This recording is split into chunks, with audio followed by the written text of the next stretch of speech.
Hi everyone, I'm Alex Rosenfeld, founder of Freshwater Investments, and this is Coffee with the T-Bird podcast. I sit down with fellow T-Birds who are making an impact in business, leadership, and entrepreneurship. Each episode features conversations that explore the pivotal moments, personal motivations, and lessons learned on their journeys. Whether you're a student, alum, or someone passionate about business and personal growth, you'll walk away with fresh ideas. This is a bit more than a podcast. It's a platform for connections, storytelling, and celebrating the global spirit of Thunderbird. This podcast is sponsored by Freshwater Investments. At Freshwater, we make it simple for you to invest in large apartment communities across the United States so you can earn passive income, grow your capital, and benefit from real estate tax breaks without owning or managing property yourself. Hello, everyone. My guest today is Carter Looney. He is an entrepreneur who spent more than 25 years buying, building, and transforming companies across industries and across borders. After a successful exit in 2010, he's focused on helping businesses and their owners unlock value and grow through M&A. Carter brings a rare mix of hands-on leadership and global perspective. And today we dig into how he thinks about growth, deals, and transformation. Welcome, Carter. Hi, Alex. Thanks for having me. Of course, it's great to have you. Let's go back to 2010 and talk about your exit. What was the successful exit like for you personally and professionally? Personally, it was, I'd put almost 10 years into the company. And what I did is I left IBM and I took 15 people with me, and then we founded a company and grew it from there, did a few M&A and that kind of stuff. And so, I've been an entrepreneur most of my life, and it was, letting go of something like that's real difficult personally. Professionally, it gave me the chance to just focus on what I really love doing, which is building companies. I just like doing it, and I'm lucky enough to be able to do it as a full-time, what I do full-time, let's call it that way. I don't want to call it a job because for me it's not a job, but it's not a job. Yeah. So how long did you celebrate, and how long did that feeling last before the what's next question set in for you? Well, I got to think about that. Okay. How long did I celebrate? I don't know. Actually, probably most entrepreneurs would understand this. I was already looking for the next thing when I started selling the company. Okay. So yeah. And I did take it maybe too easy afterwards, right? Or probably the first 6 months or a year. But of course, 2010 was a hard time, right? It was not the best time to sell the company or a company, but our company, it worked real well. It worked real well for us. Excuse me. The time was right. And, then making him a change and saying, okay, I'm going to commit to doing it, full time. Right. And it evolved from there. What were some key decisions or turning points that made that exit possible, that made that scaling of the company possible? Because I'm sure lots of entrepreneurs listening to us wondering, how should we build this company so that we can sell it in 5, 10, 20 years? Yeah. Okay. So actually one of the key things I learned, all right, I'm trying to think when I really realized it, but one of the key things I learned is make the company independent from me.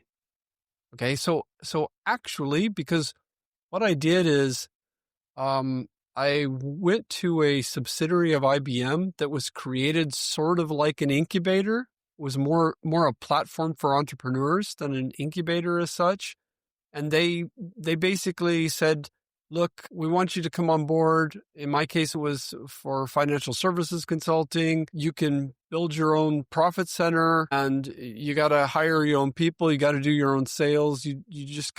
We'll give you all the framework to do it, and you got to do it yourself. And success is going to depend on you, but you'll have all the infrastructure from us. They gave us like only about 10% of the rules that IBM has, which means like it's probably more than anybody else can live with, but okay. Yeah.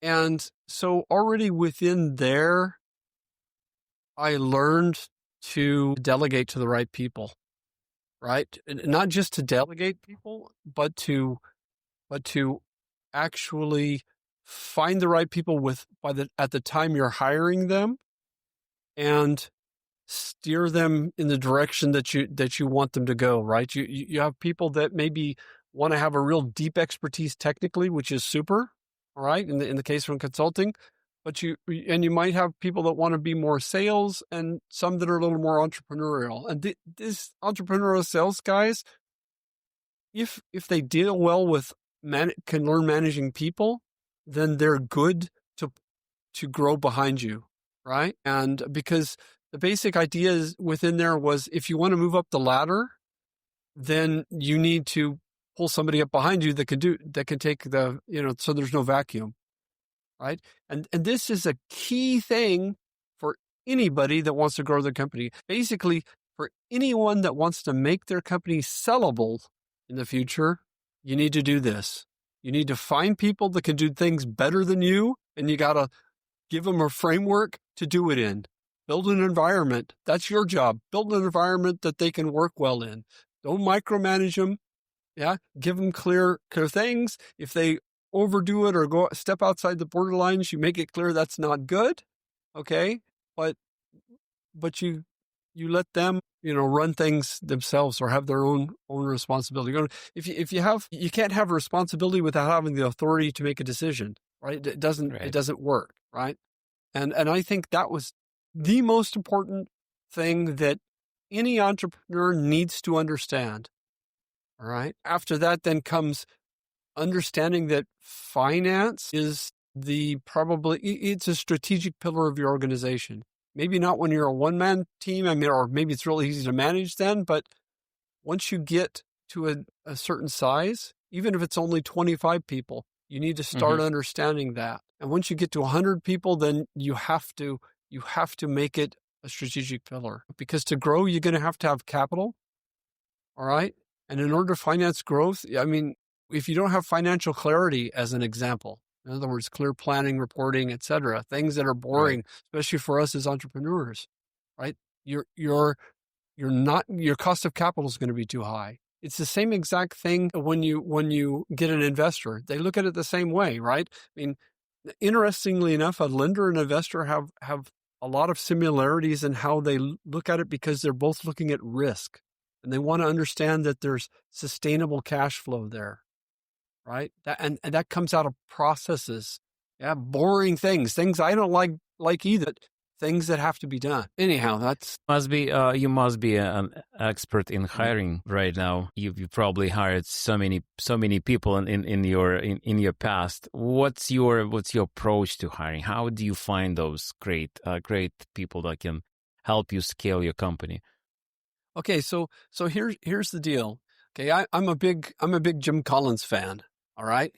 Anybody, an entrepreneur, they should read some of his books, especially. Well, we don't need to get into that, but especially his books about Entrepreneur 2.0 and that kind of stuff. That's a great book. Yeah. So where I come from is it starts with understanding what you want your culture to be like. It starts with understanding where your basic values are. Then you look for people that share those things. That's more important than a whole lot of other stuff, right? Especially skills. Skills you can always learn, okay? But people that have a bad attitude or have an attitude that doesn't fit, doesn't even have to be a bad attitude. Just could be an attitude that doesn't fit how you want your company to run. That just will not work because they won't work with the other people that you have in there. So if you get that done, then you understand, then you look at the other thing about the secret of finding and keeping good people is, this may be a little old school, but I look at the Maslow hierarchy of needs, right? Okay. And I try to understand what people's higher needs are. and give them opportunity to fulfill them. And if I can do that, and most people that go to a job, all right, that's not something that's really on their radar. Even if subconsciously they want to to fulfill those things, it's not on the radar when they're looking for a job, right? But if you understand this, like what I talked about, there's people that came on board, for example, technical people.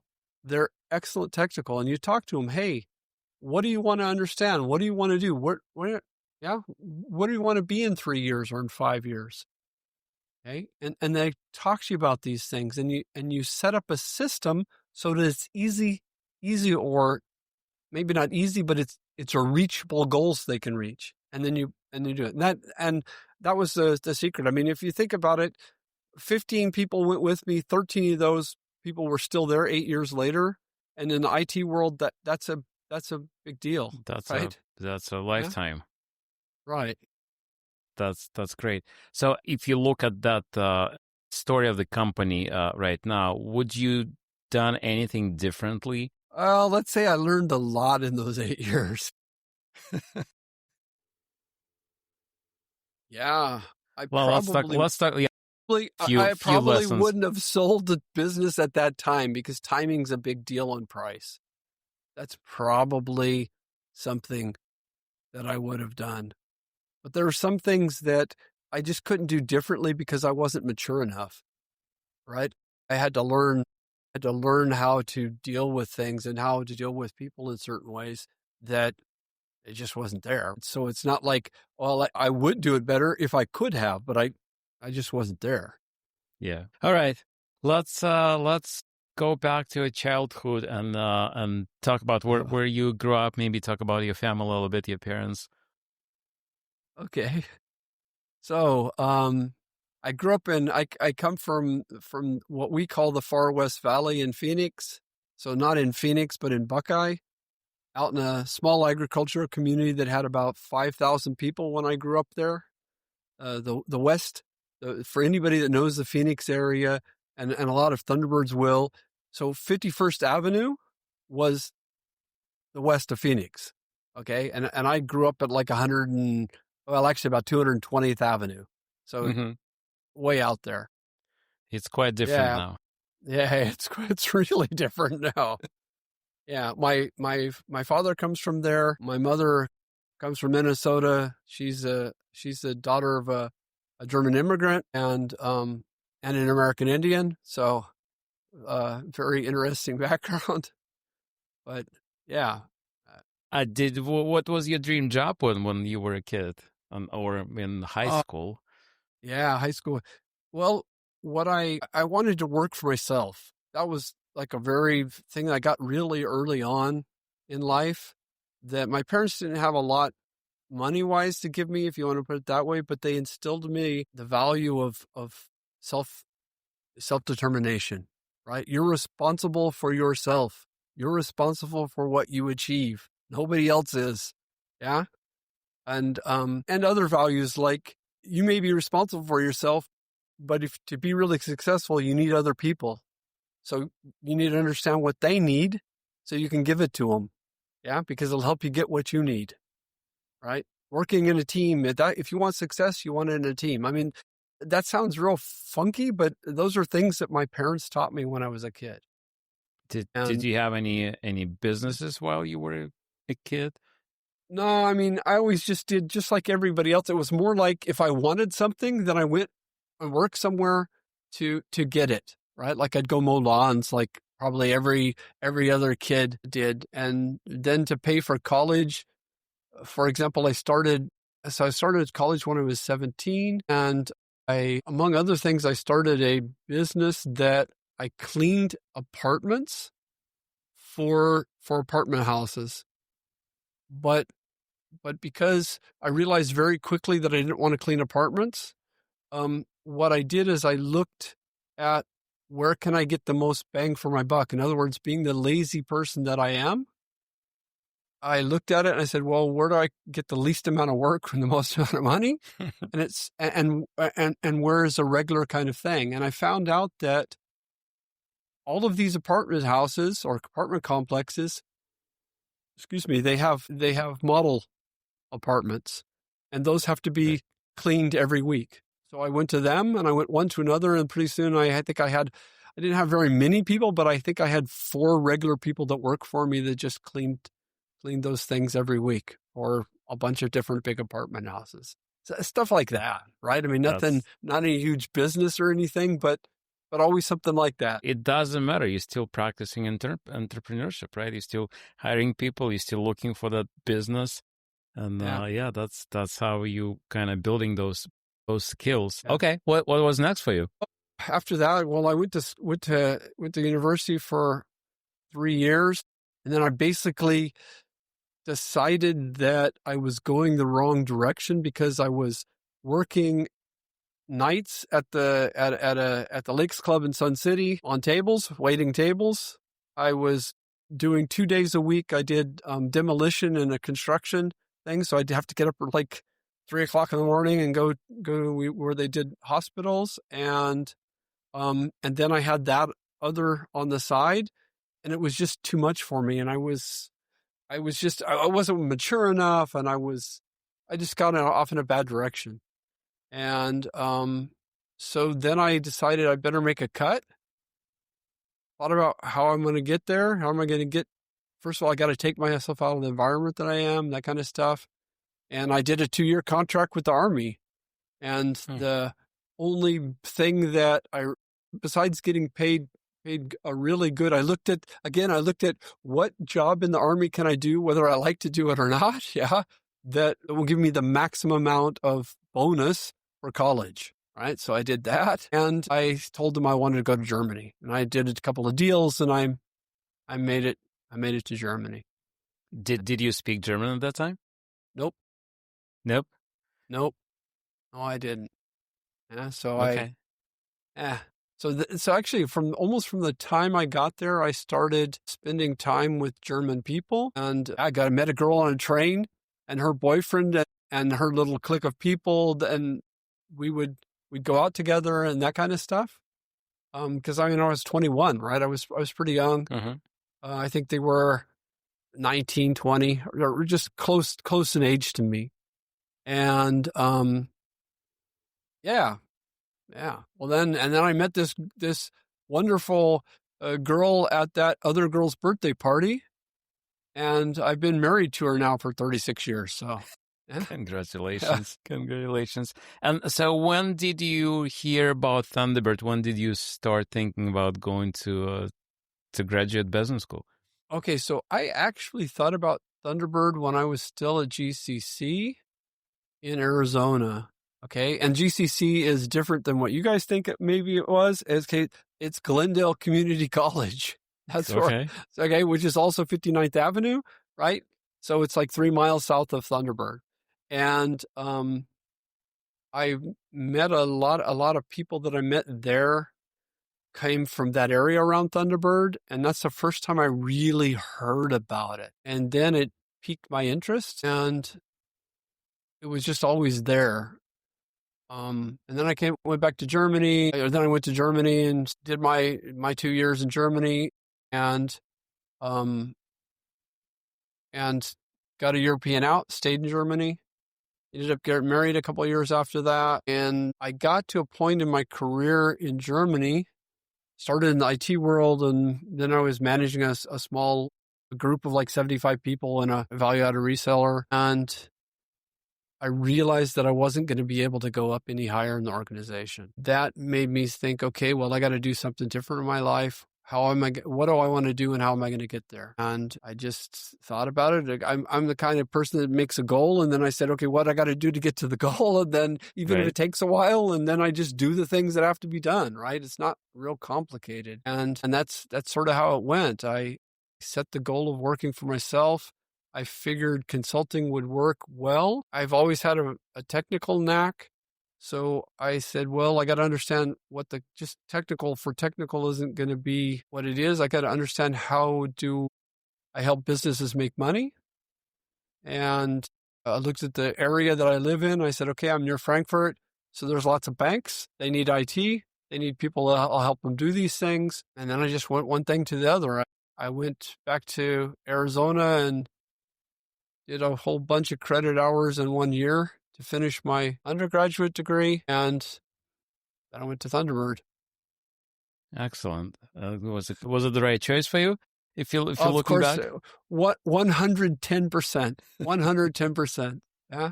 I mean, as you guys probably can hear from me, I'm not exactly a straight and narrow kind of person, right?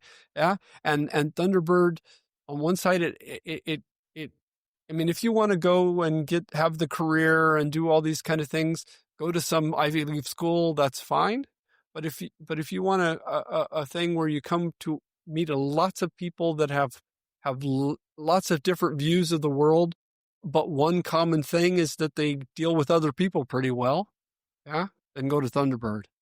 Yeah, that's sort of how I like it. So I'm, yeah, I mean, I still mentor students at T-Bird, and I'm still pretty involved there as much as I can be.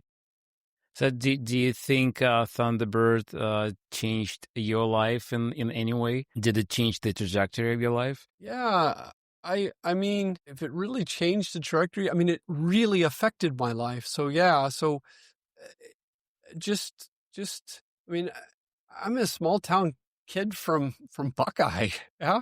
Yeah, I was in, I got everything set up to do, because you asked me about what I wanted to do as a kid. Well, I was in Future Farmers of America for 4 years. I mentored people afterwards for 2 years in FFA, and I did IT. These two things is what I liked, and I thought, okay, I'm going to put them together, right? And I'd never left the United States before I did all these kind of things. And Thunderbird just opened me to a really whole new world, whole new possibilities. Yeah, wonderful. So you went back to Germany after you graduated? Yep. I actually did my last semester in Geneva, and then I just stayed here. Yeah. And did you find your first job after Thunderbird while still at school, or was it a process afterwards? Got to think about this. Yeah, I think I was still. Yeah, I was still in Geneva. That's why I went to Geneva, because I wanted to work over here, and so yeah, I was still in Geneva when I got the job. I started as the right hand of a CFO of a software company that was going to go public. That's a great first job after yeah. I got lucky. I mean, it may sound sexy, but trust me, it was.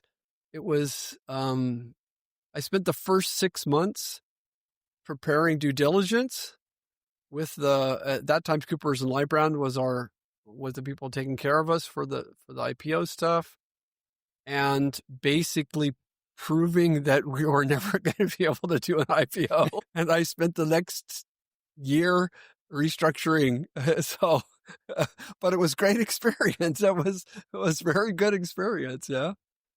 Okay. And it was actually a venture-backed company. So, and back then you got to think of that. This is like 94, right? That's wow. Early for that's venture. early. Yep. Anything surprise you about doing business in Europe at that time? Yeah, I mean, there's things that I take for granted now, but even with the EU, there's still, because of the language difference, how difficult certain things are. And not just because of the language difference, also because of history. Yeah, that there's, and that history is so long here, right? Right. Okay. Those are things that are just different. It was good though, coming from Thunderbird, exactly these things, right? You learn to not just judge people, right? You learn to look at people, understand where they're coming from, walk a mile in their shoes. Okay. And then it's much, much easier to deal with different viewpoints because you understand why they have these viewpoints. All right. Maybe not always, but there's always some people that are just unreasonable. It doesn't matter what culture they come from. That's just how it is. But it makes it a lot easier. And those are things that I was exposed to at Thunderbird and learned, I think, pretty well, and that helped really a lot. And you mentioned history. I just wanted to kind of double click on that. How does it impact the way you're doing business? Okay, I mean, Uh, okay. Well, a lot of you guys may think that when I talk about history, I talk about the last 100 years. I'm not talking about the last 100 years. That's like nothing, right? You gotta think. My wife's family live in a house that they've lived in since 1473. This is just crazy. Wow. Yeah. I mean, this is like her cousin lives there now. Yeah, I don't know what to say. So it's the same family owned that house for 500-600 years. Yeah. Wow. For a long time. Okay, so what can I say? I mean, how does it affect business? It's just you gotta you gotta approach people in a way that they will not just understanding, but the way that they're receptive to when you talk to people. You don't just come in thinking, well, I'm right. This is how it works. Everything's like this. It's not like this because they also have a viewpoint and that viewpoint's going to be different than yours. Right. And, yeah, that's a huge thing. So it's mostly about mindset Yeah. and an approach to business, I guess. Sure. I mean, and there's historical things, right? Like, obviously the last 100 years, of course, 2 world wars, et cetera, but there's a lot more complicated things than that, right?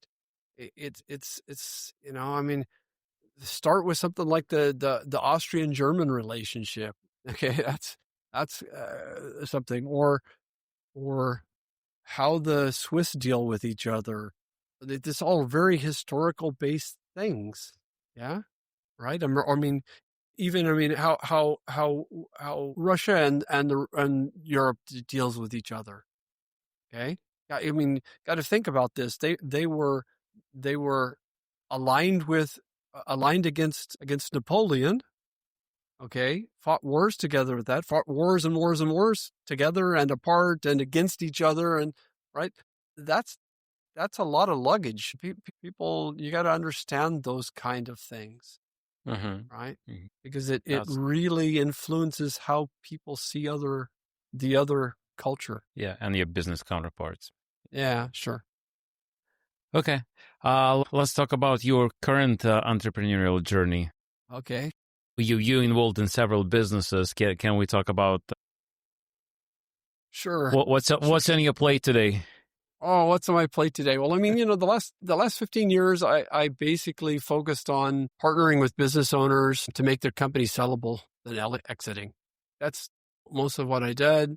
I've had some a lot of luck doing that, and it's just been super enjoyable. But most of all, I always tend to focus on the market need and not on my need, right? And so things have changed over the years, and I got more and more into financing and fundraising the last, let's say, 5 or 6 years. And I helped raise I've helped, it just happens that I raised money for several different companies or got financing for them. And I still do sometimes. And the last couple have been asset managers or funds, as you would call in the common language, right? Yeah. Mm-hmm. So yeah. And I raised a couple $100 million for one outstanding group of portfolio managers. Outstanding. They just weren't necessarily the people that raise money, right? So, and yeah, sometimes you have a good manager, but they don't have fundraising skills or fundraising team. Right. Well, plus they didn't, because they all came from big houses. They didn't see putting together fund as like a startup, as doing a business, as building a business, right? They saw it differently, right? They're more focused on their portfolio, which is fine. I mean, it's something that I wish I could do. Okay. But they're focused on that, and basically came to me at a time when things were real difficult. I found some opportunities. I mean, this is 2020, right? Mm-hmm. So I found some opportunities. I understood what they could do. And I said, okay, let's go about it. Because without a track record, it doesn't matter that you were partners or whatever at huge funds that everybody knows. Yeah, we shouldn't talk about it, but who everybody knows. That's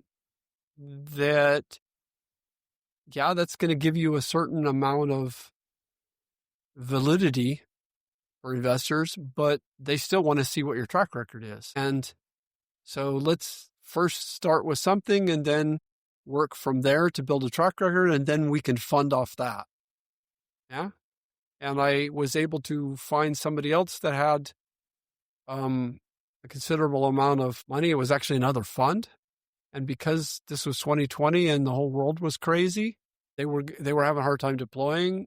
And I had worked with them for a few years beforehand. And so I had a trusting relationship, and we said, let's look at this. And let's make it so that the risk is as low as possible, and still you got a decent return. And they took 6 months of due diligence to go through it, and said, yeah, okay, I'll give you your first fund I'll fund your first portfolio and make it a managed account and go from there. And then we just built it from there. And then some point in time, I think we've raised like 223 is what I raised altogether.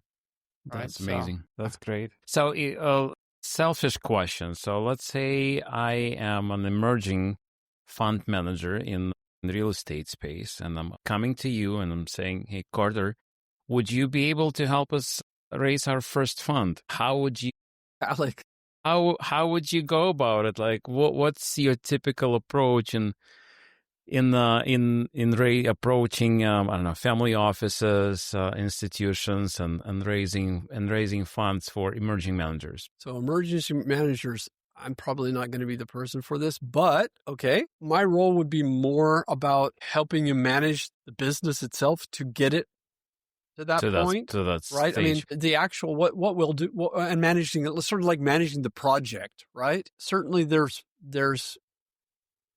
people that I can talk to raise the money, but most importantly is you got to have something that's raisable, right? You need to have clear, you have to, let's call it a business plan, even though what you got to do, you have to have a clear deck that tells the story, right? You have to have a good team that backs up, that says, okay, this, what's in the story is actually implementable, right? You got to have those kind of things.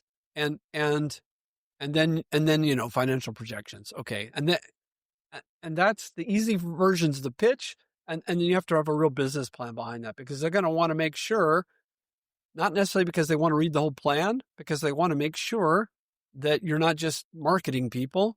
You're actually people that want to do something. And if you take the time to do a business plan, yeah, exactly. And then I would do as a typical thing, depending on how we're going to do it, it's good if you already have an asset that I can actually raise on.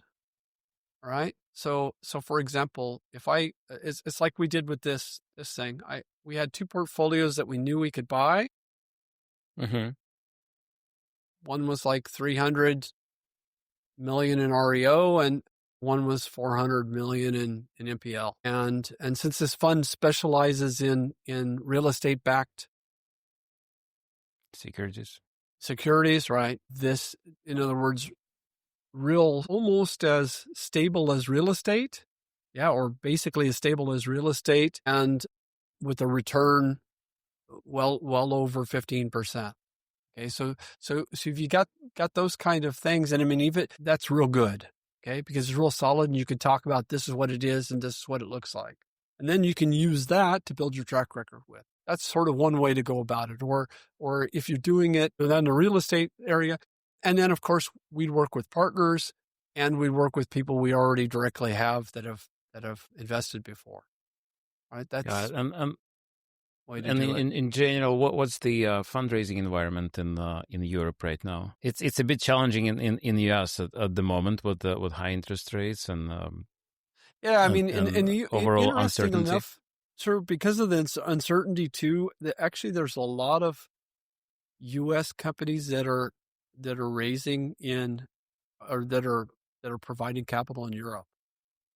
I won't say it's easy here, not at all, but for the right product, it can be done, right?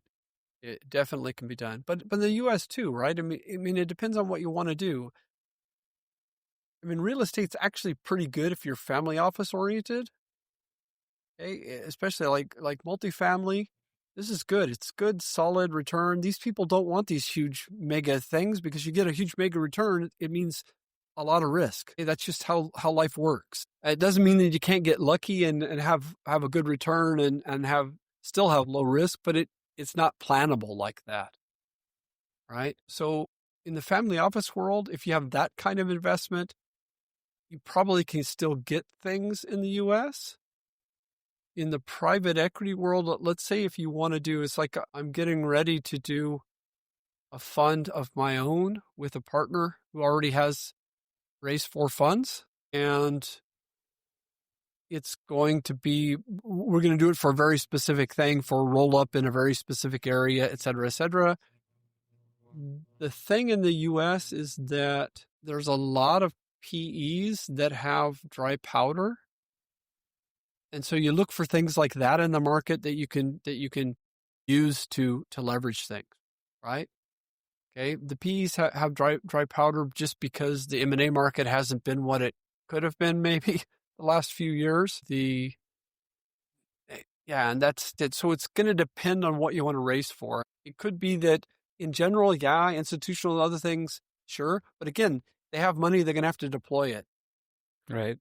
Yeah. So the more secure stuff you have, especially in a time of pretty uncertainty now, the more likely you're going to be able to raise in the U.S. And a lot of them though are saying, especially institutional, are saying, well, let's look to Europe because it's a lot more stable in certain markets. And at the very least, it'll give us a diversity that we don't have right now. Do you see any changes in fundraising in your business with the introduction of AI, and how do you see it changing over the next few years?